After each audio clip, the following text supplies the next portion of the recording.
United States, Donald J. Trump.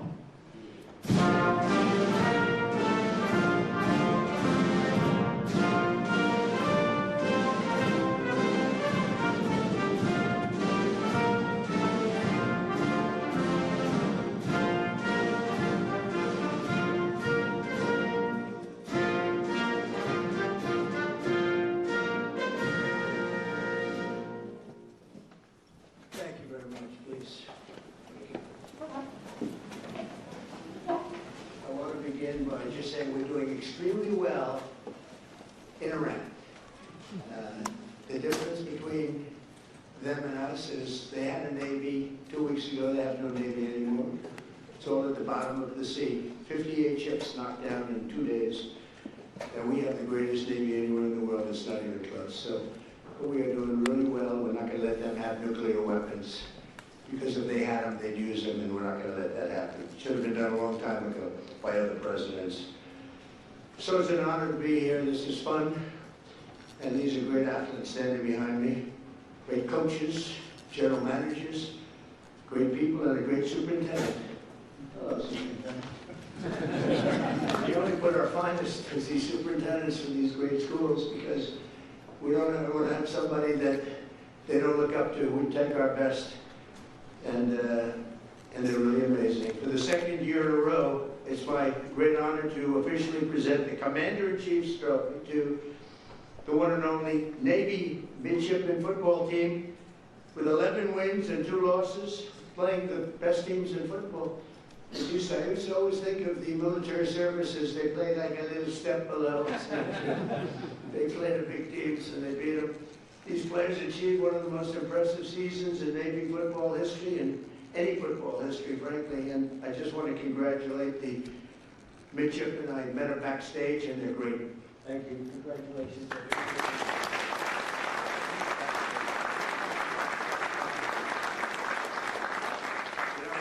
When I mentioned the Navy that we just destroyed, I said, are they good ships? Yeah, they're great ships. And I said, why didn't we save them? We could have used them ourselves. They said the difference was they didn't know how to use them. Right, General? They didn't know how to use them. They had no idea. But I want to recognize Navy Athletic Director Michael Kelly, who has just done an incredible job. Thank you very much.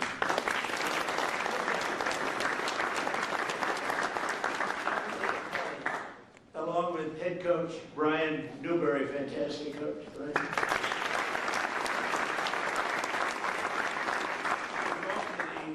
Second best start for any football coach in school history. What's second? Who's first? That must have been a Roger Staubach here, maybe, or something. Because I tell you what, I got to watch Roger Staubach, and he was something. It was like, I have to say, I said it, and some people were insulted by it, but it was like a man playing with children. He would single-handedly win those games. It was incredible. Thanks as well to your superintendent, Lieutenant General Michael Borg-Schulte, who is an accomplished Navy linebacker, a very good one, back in the day. We're also pleased to be joined by Secretary of War Pete Hegseth. Now, I don't know if Pete's here because I actually told him he had an option, be in the sit room, you know, the famous situation, but be up here. And if it's okay, I told him, but I think he has 2 very beautiful sons up here. They're the best. Boone and Jackson, are you 2 guys? Well, I told your father, just be in the situation room. We're okay with that, right? I think so. Right, Coach? Coach, I think you're okay. So Boone and Jackson, someday you'll be on this team maybe, right? Would you be on Navy, Army, Air Force? Which one? Take Navy. Just say Navy, okay. I don't want to get them in trouble. And your father's doing a fantastic job. And also the chairman of the Joint Chiefs of Staff, Dan Kane. So Dan is unbelievable, and I picked him for a reason because I was told it would take 5 years to beat ISIS by our television generals. You know, there's a big difference between generals, just like there is between coaches and everything else. They said, sir, 5 years, and I went to Iraq because I didn't understand why 5 years, and I met this general, and his name was Dan Kane. I said, what's your name? He said, Raisin, sir. I said, really, Raisin? What is that? Raisin? Oh, it's just my nickname, sir. What's your last name? Kane. I said, your name's Raising Cane? You're the guy I'm looking for. And it turned out to be right. So they told me it was going to take 4 to 5 years to knock out ISIS. And now I'm in Iraq. I come down and meet him, some other generals, he was the boss. And I said, how long would it take for you to knock out ISIS? He said, 4 weeks, sir. I said, 4 weeks? They tell me 4 years, maybe 5. He said, well, whatever they want, sir. They're the boss. I'm just here. But you can do it in 4 weeks, sir. And you have time left over. I said, you gotta be kidding. And he explained that we went through a whole big thing. Well, nobody in this room would be bored by it. Actually, it's like every word a day, every word of it. But bottom line, I said, let me go back. But as I'm leaving, it was very interesting. I'm walking down the stairs, long fight. I had to turn off the lights after spending trillions of dollars. You had to turn the lights off in the plane because you didn't want to be spotted by the enemy. This was something, so we land. And he said, sir, would you like to rest for a while before we have a meeting? I said, I don't have to rest. My name's not Biden. I'm not resting. And we had great meetings. And then I got back in the plane and I said to him, so General, you say 4 weeks, we mean 4 weeks, sir, and you have time left over. I said, I'll call you on Monday when I get back. And I called him, I said, you still feel that way, General? He said, yes, sir. And I let him do it. He did it in less than 4 weeks. He defeated ISIS. It was amazing. What a difference. You know, I always say, what a difference the president makes. The border. They said, it can't be done without Congress. It will take years. We did it in about 3 weeks. We have a border that's now 9 months in a row. Nobody's come into our country illegally. I'm not even sure if that could be right. But the Democrats keep the stats. So they say, I mean, they have 0 people came in through our border. You see it, right? And I said, the president makes a big difference. Well, the generals make a big difference too. But I told him, I said, Dan, if you don't mind, stay in the Situation Room and you watch all those attacks that we're hitting those guys with. And they don't know what's happening. Their Navy's gone, their Air Force is gone, their anti-aircraft is all gone, it's all gone. Their radar is all gone. Their leaders are all gone. The next set of leaders are all gone. And the next set of leaders are mostly gone. And now nobody wants to be a leader over there anymore. We're having a hard time. We want to talk to them, and there's nobody to talk to. We have nobody to talk to. And you know what? We like it that way. And we have many other distinguished members of the United States military, but I want to tell you, Hexeth is doing a great job. And Raising Cane is doing a great job, as good as anybody's ever seen. Don't forget, we had Venezuela. That was the beginning where people started to see the talent. I rebuilt the military and built it, frankly, including Space Force. But I rebuilt the military in my first term.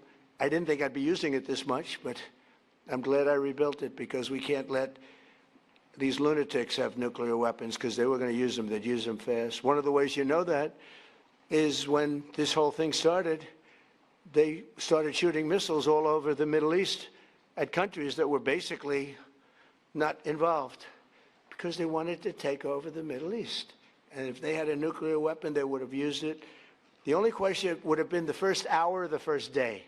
That's the only question. They would have used it. And if they can use a nuclear weapon, the world would have been in big trouble. We had to stop. It should have been done long ago. I also want to thank FCC Chairman Brendan Carr, perhaps the most powerful man in this room. You are doing some job. He's trying to keep the fake news. He's trying to make the fake news real and respected again, which is not an easy job, but you're doing a really amazing job. First time that's happened in 25 years. So I congratulate you and everybody in the room. Everybody in this whole country is watching what you're doing, and we appreciate it. When a man can get elected in a landslide, winning think of it, 7 swing states, win them all. We win the popular vote. We win the Electoral College by a tremendous amount. We win the counties by 82 or 84%. And I got no good press. Think of it. Only one thing, that only means one thing. These people are not respected. They're just not respected, and we have to have a press that's respected. When you can win an election where they say that I got 94% bad press, think of it. The other side got 94% good press. When they can get 94% and you win in a landslide, that means the press is not respected. People have no confidence in, so you're doing a fantastic job. Senators Todd Young and Dan Sullivan, great senators, wherever you may be. You're here someplace. Where are you? Hello, fellas. Good senators. Great guys. And Representatives Ronnie Jackson, White House doctor. He served 3 presidents. He said he had Barack Hussein Obama. Have you heard of Barack Hussein Obama? You had Obama. I didn't want to talk about Biden, but he said, and you had Bush. You had young Bush, I call him, young Bush. I was not a fan, but that's all right. But the press asked him, who was the healthiest of the 3? Doc Ronnie. Stand up, Doc Ronnie. There's a big deal. Took a lot of heat for this. They said, no, most guys would say, well, we don't want to talk about that. They said, who's the healthiest of the 3? He said, President Donald J. Trump by far. If he didn't eat junk food, he'd live to 200 years old, he said. And I love this guy, and he then left and he ran. He was an admiral, and he then left, and he was a White House doctor, a very respected one. He saved a lot of lives. He was a great doctor. People don't realize that. And he then left, and he said, sir, I'd like to run for Congress. I said, you've never done it before. You won't be able to pull it off. In a very, very all-Trump district, there were 28 people running. Man was retiring. He's been there for years. And I said, Ron, I don't know. It's going to be tough, but we'll try it, right? And we got him in. He blew him away. There was one man that was favored. He was a rhino. He was favored to win easily, and we wiped him out, right, Ron? And he's been a congressman. He's one of the most popular people in Congress. But I don't care about that. I just care that he was my doctor, and he said I'm the healthiest human being he's ever. Ronnie, am I healthier than these guys back here? Yes, sir. Oh, thank you. All right. See, this is why I like him. Also with Ronnie is Derek Van Orden, a fantastic guy, and members of the Naval Academy's Board of Visitors. Sean Spicer has gone on to great things, and Walt Nuda. Walt, where's Walt? Walt's become a very famous guy. He works with me, and he does a great job. Great, loyal, incredible person. And Sean Spicer, where's Sean? Where's Sean?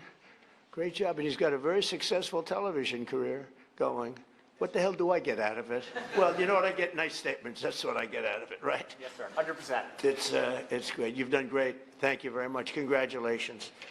Those are really the people that are very much in charge of making everything work at the Academy. And the other academies, separate groups, a very important position. For the Navy midshipmen, 2025 was truly a season for the ages. You didn't just win the Commander-in-Chief's trophy, you made history as one of the greatest teams to ever wear the proud uniform of Navy football. Some uniform.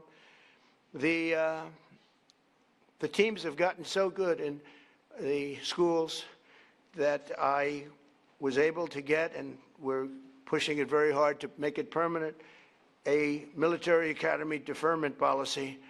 So, because you have some people here, you know, when I went on the field and I threw up a coin, I'm standing next to these guys. They were monsters. I said, look at the size of these guys. I thought they were supposed to be smaller. I thought you had sort of restrictions on size, you know?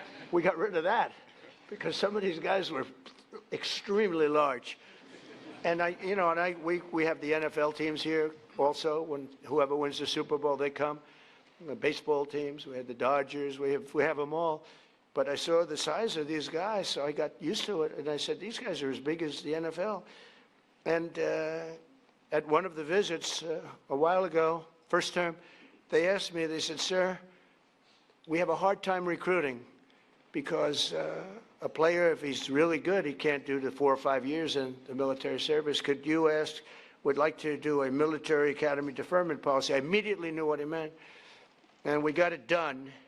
And it allows you to defer your service until after your career. So if you're going to the NFL for 10 years, so now everyone wants to join.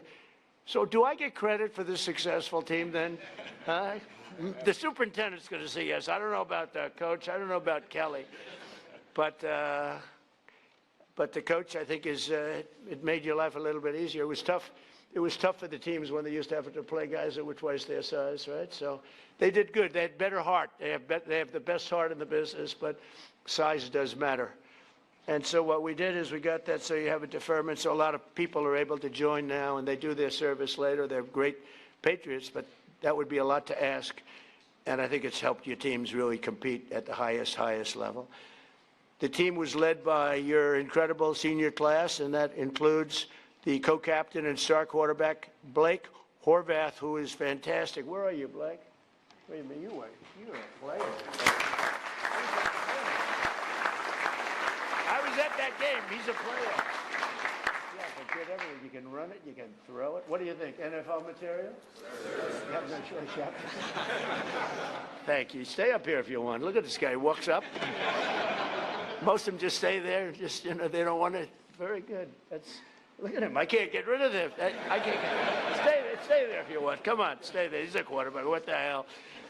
But he ends his college career as one of the most accurate Navy quarterbacks of all time, with an astounding almost 60% completion rate, second only to the man we just spoke about, Roger Staubach, who was unbelievable. He was unbelievable. He served 5 years, and then he came in, and came in at like 27 or something, and he was phenomenal as an NFL player.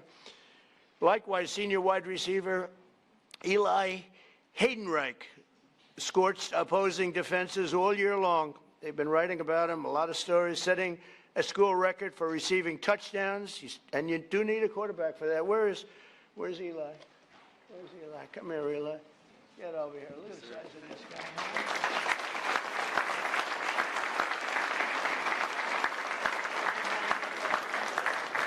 They're all saying he's got NFL. Pretty good. I see by the size of those hands you have no trouble catching that ball.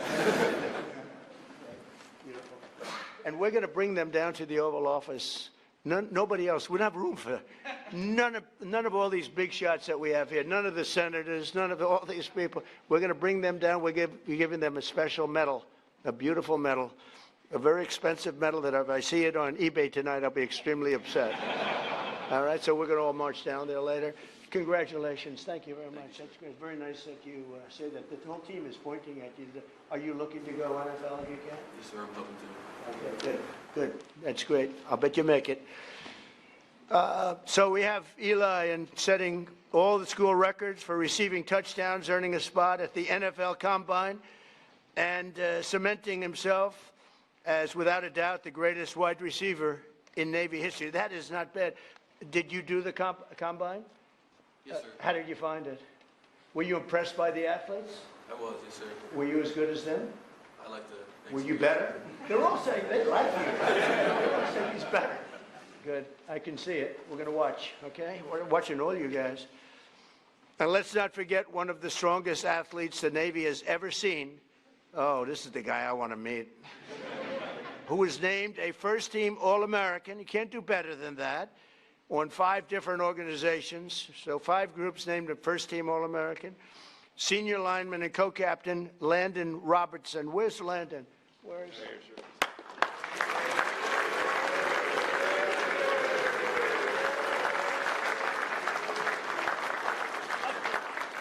his arms are like steel. It just hurt my head. I hit his muscle. It's like steel. Do you think I can take him in a fight? Thank you. Congratulations. That's fantastic. So listen to this about Landon with a 665-pound squat and a 465-pound bench press. What about women playing in men's sports? Think we could have a woman take your position? Is there a woman out there? I don't think so. You know, we're trying to end that. No men. Think of it. No men in women's sports. Maybe I'll put Landon in women's sports for a little while. How ridiculous. I mean, you know, they say that's an 80-20 issue. No. That's a 99% issue. It's amazing. Thank goodness the Democrats keep pushing these things. Open borders, transgender for everybody, and they want to have men playing women's sports. So Landon has some really big records, and he's so strong that the team had to special order a longer barbell. I see, because the barbell would break. That's crazy. Is he the strongest one on the team? Is everyone? Huh? Yes, no doubt, with all you big, strong guys. Look at this guy again. What do you think, man?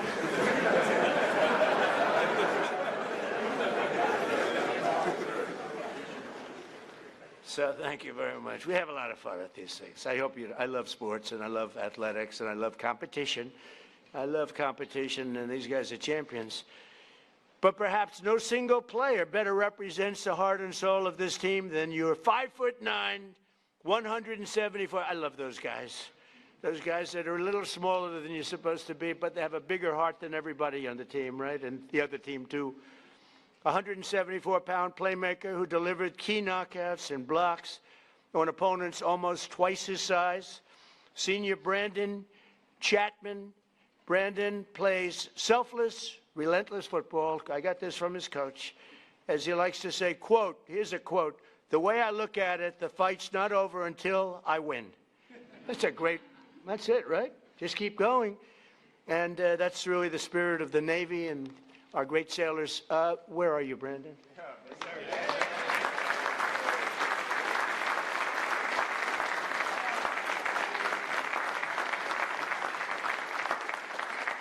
love him. Boy, I tell you, you don't have players like that. You don't win. You just can't win. You need people like Brandon, and they all have that big heart. It's very tough when you get into that elite group. When you beat those schools that are big and powerful, it's a pretty amazing thing. This group of winners opposed and opened the 2025 season with 7 straight victories, including a thrilling win over one of your top rivals. It's always tough, too, Air Force. Coach, Air Force is always tough. What is that? I mean, they're always tough. You beat them, but they always seem to have a good record, and they always seem to do well, right? But no problem with this team, right? What was the score you won by, Coach? Was it a close game or not that close? 1 by 3. You won a couple of close ones, but you won. Doesn't really matter, so long as you win, right?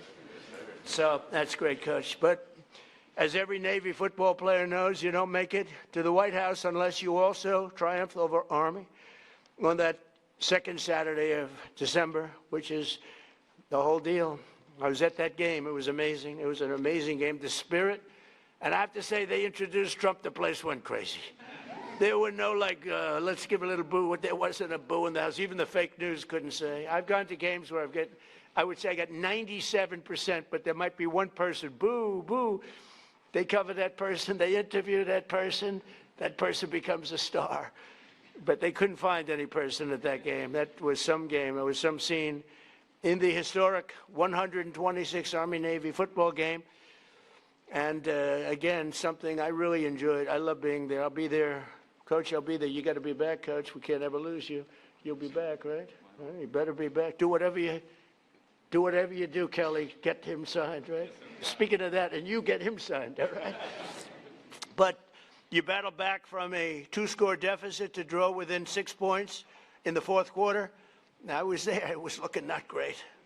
It was not looking great. Fellas, you know, I can't say I was rooting for you, but I did want to see that commander-in-chief deal. Is a big deal, right? And it only happens if you win, and it wasn't looking great. With time slipping away, Navy mounted one final drive, and you marched downfield, nearing the goal line after running back Alex Teska broke loose into the secondary, which was amazing, for a huge 24-yard gain. Okay, where's Alex? Where's Alex? I saw Alex before.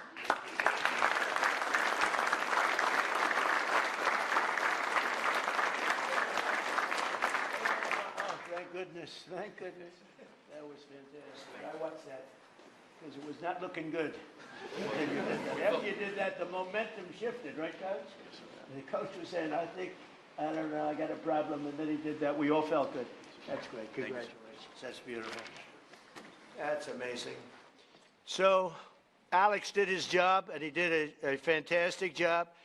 But every football player knows, every single one of them, that you don't have heart. You don't have that. You can have all the strength, like Brandon. You can have all the strength you want, but if you don't have heart, that's exactly what Alex showed, and he's another one that's known for that.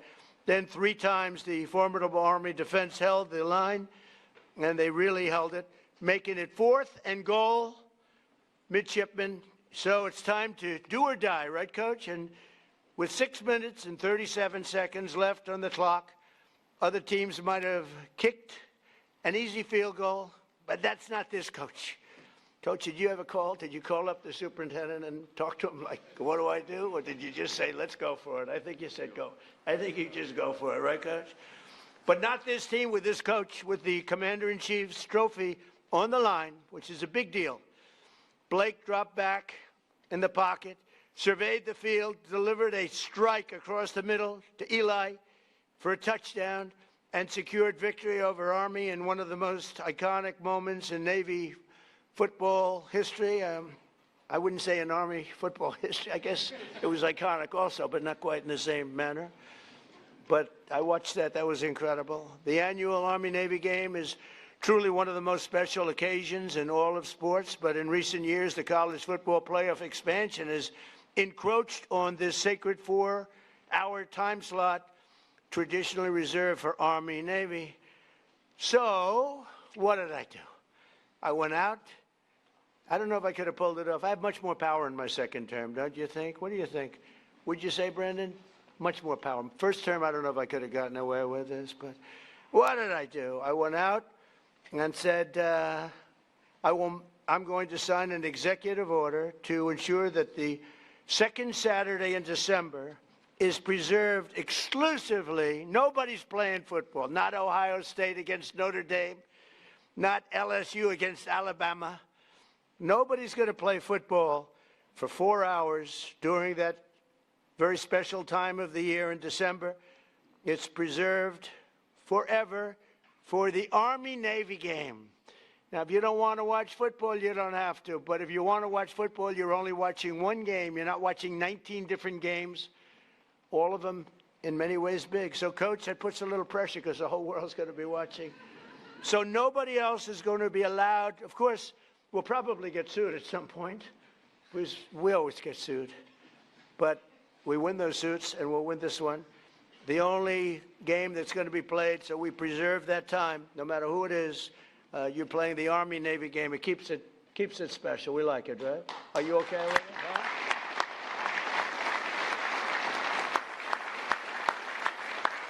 And just simply, we don't want other college football games over, playing over us. And frankly, I'd always watch the Army-Navy game anyway, but you don't know. You get some of these games, they're pretty tough, and pretty good, and they're pretty tough. And they'll be able to play, but they'll play after 7 o'clock, I think. We brought it all the way up to 7 o'clock, so that should give you plenty of time, even if you have a little overtime stuff. So it's great. It's just an honor to do because it's such an important tradition of our country. It's beyond football, actually. It's a tradition of our country. In 2 short months, the 28 seniors on this team will be commissioned as officers in the greatest military the world has ever seen. We're the greatest military in the world, the strongest, the greatest, and we're proving that when you can take Venezuela in a matter of minutes, put somebody on a helicopter that was well guarded with thousands of people with iron doors. Those doors were like plastic.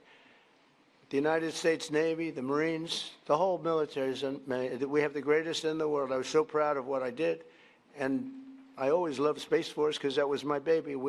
That has never happened. That hasn't happened in 81 years, a new force, and it hadn't happened. And I think we all agree that Space Force has become, you think, right, very important to the success that we're having even now. Over the past few weeks, the world has seen the true strength and might of our sailors and aviators as they fought in one of the most complex and successful military operations of all time against the Iranian regime. And it's amazing. It's not, I don't want to get too crazy here. Not a contest. It's not even a contest. They do whatever they want. They can't, they had a lot of great equipment. Russian equipment, Chinese equipment, they had plenty of money. That equipment was useless against us, useless. No force on earth can beat the American sailors or the American military. We're the strongest in the world by far. To those standing behind me who will soon be joining these missions, I say, sail fast, stay strong, and go Navy. And I just want to congratulate again this incredible team on the win of this trophy. It's not often that this trophy gets presented. You have to have a very special year to get it. And I'm going to sign the executive order right now and then invite Coach Newberry up to say a few words and talk about what a great team and what great individuals they are. So, Coach, I'll sign, and then you take over, okay? Thank you very much.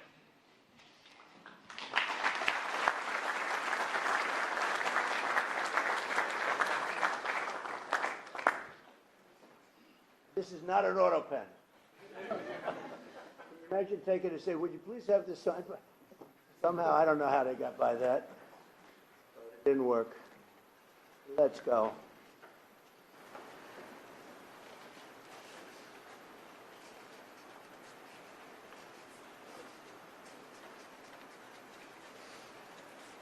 All right, it's a good one. We rate them. That's close to a 10, maybe a 10. See, fellas, you can see it first. That's pretty good, right?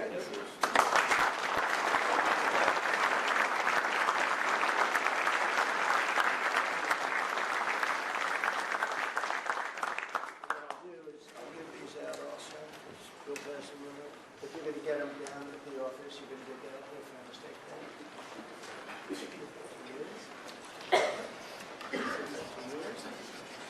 Coach, take over. Thank you very much.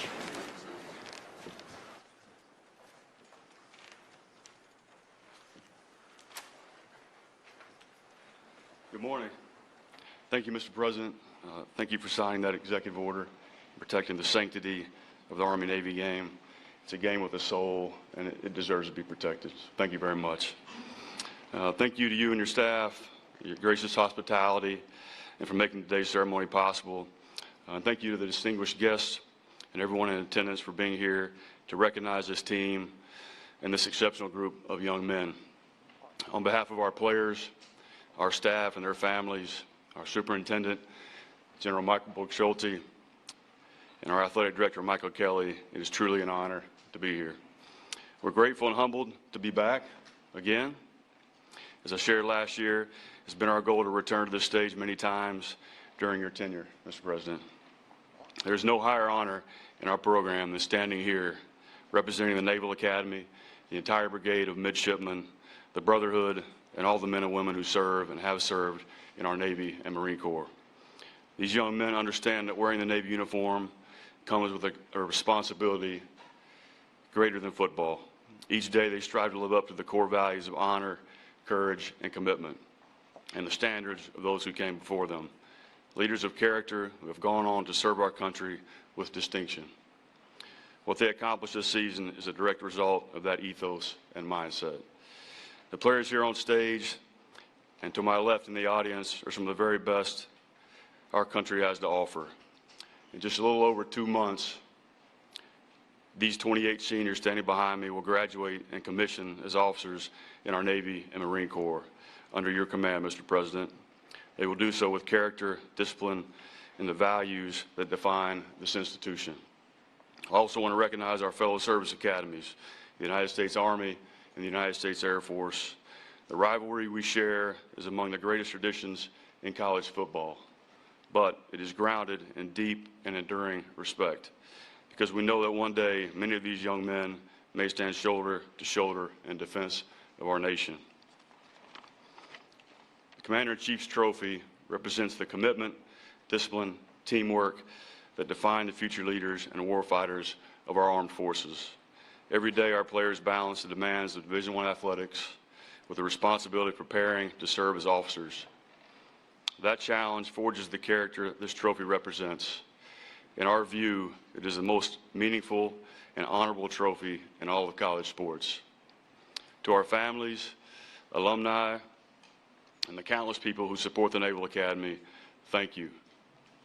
Your belief in these young men and what this institution stands for makes moments like this possible and special. Mr. President, thank you for hosting us today and for your continued support of the men and women who serve our great country. This time, I'd like to bring our two captains, Landon Robinson and Blake Horvath, up to present you with a couple of gifts. Great. Thank you.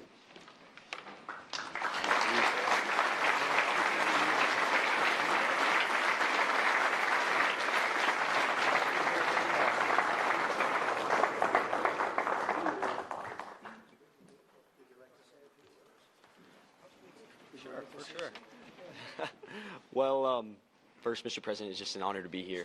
This is very heavy. I know. You have a strong neck. Like you said, well, you're the healthiest guy here, so you got the neck to do it. Yes, sir. So just want to say thank you so much for having us here.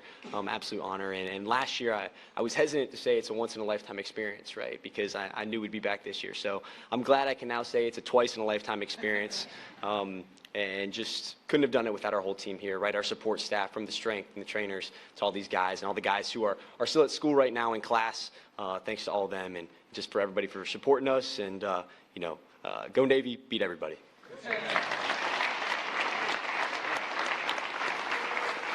Absolutely. First off, thank you, Mr. President, for the opportunity to be here. Blake said most of it, but I'm just so thankful to all my teammates and all my coaches for all the hard work they've put in. It's very hard to go 11-2 in a season, but I couldn't be more proud to play for Navy football, and I couldn't be more proud to represent the United States Naval Academy. So go Navy, beat Army forever.